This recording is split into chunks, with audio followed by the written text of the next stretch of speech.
आज या विचार विनिमय बैठकीसाठी उपस्थित असलेले शिवसेनेचे ज्येष्ठ नेते साईनाथ भाऊ अभंगराव, तसेच भगीरथदादा भालके, पंढरपूर शहरातील आणि ग्रामीण भागातील सर्व ज्येष्ठ आणि तरुण सहकारी मित्रांनो, खूप कमी कालावधीमध्ये आपल्याला निरोप दिल्यानंतर आज आपण एवढ्या मोठ्या संख्येने उपस्थित झालात त्याबद्दल मी आपलं सर्वांचं खूप खूप स्वागत करतो। सर्वांची मनोगत झाली आहे। काल आम्ही दोघांनी मंगळवेढा तालुक्यातील आणि शहरातील अशीच एक बैठक बोलवली होती। त्याही बैठकीतील सर्व लोकांचं मनोगत आम्ही आज काल ऐकून घेतलं। आज पंढरपुराचं मनोगत सगळ्यांनी व्यक्त केले।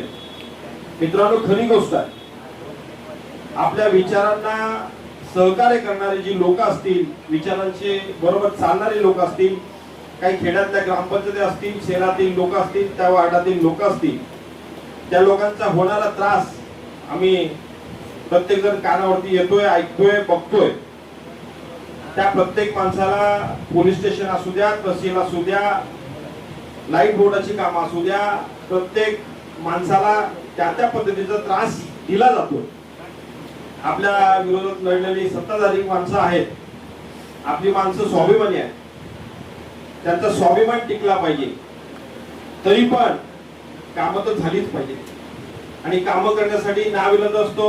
काही लोक तिकडे गेलेले आहेत, पण त्यांचा नाविलाज आहे। ते जरी मनाने त्यांच्या शरीराने तिकडे असतील तर मनाने आपल्या बरोबर हे आम्हाला सगळ्यांना माहिती आहे। पंढरपूर शहरामध्ये काम करत असताना आम्ही दोघा ठिकाणी, दिलीप बाबा असतील, भगीरथदादा असतील, मी असेल, आम्ही सर्व लोकांनी विचार करून काय निर्णय घेतला आणि नगरपालिका होण्याच्या आधीच आम्ही एकत्र आलो।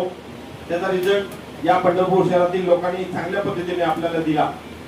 12 नगरसेवक आणि आपल्या नगराध्यक्षताई 11,000 11,500 मताधिक्याने आज आपल्याला त्या पदावरती बसवण्याचं काम या जनतेने केलंय। विधानसभेला काही गोष्टी राजकीय असल्यामुळं त्यावेळेस घडल्या, त्याचं फळ आपण आज सगळेजण भोगतोय।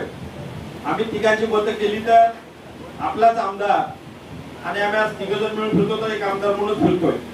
भविष्यामध्ये चांगल्या पद्धतीचं यश आम्हा सगळ्यांना येणार आहे। आपला आशीर्वाद मागण्यासाठी आणि भगीरथदादांचा जो विश्वास तुम्ही दाखवताय तो विश्वास साथ करण्यासाठी आम्ही सर्वजण साथ देणार आहोत। या राज्याचे माजी आरोग्य मंत्री आणि माझे चुलते आमचे कुटुंब प्रमुख आम्हा दोघांच्या पाठीशी ठामपणे उभे आहेत। त्यांनी सगळ्या पद्धतीची मदत करण्याचं आश्वासन आम्हाला दिलेलं आहे। त्याच पद्धतीचा येणाऱ्या काळामध्ये सुद्धा भविष्यामध्ये चांगल्या पद्धतीचं योगदान आपल्याकडनंही मिळावं आणि आपल्या सर्वांचं मनोगत ऐकून आम्ही बसून साईनाथ भाऊंनी आता स्पष्ट सांगितलंय त्या पद्धतीचं एक नियोजन केलं जाईल आणि सगळ्यांना कळवलं जाईल। तुम्ही एवढ्या मोठ्या संख्येने उपस्थित राहिले त्याबद्दल मी सर्वांचा आभार व्यक्त करतो आणि थांबतो। जय हिंद, जय महाराष्ट्र।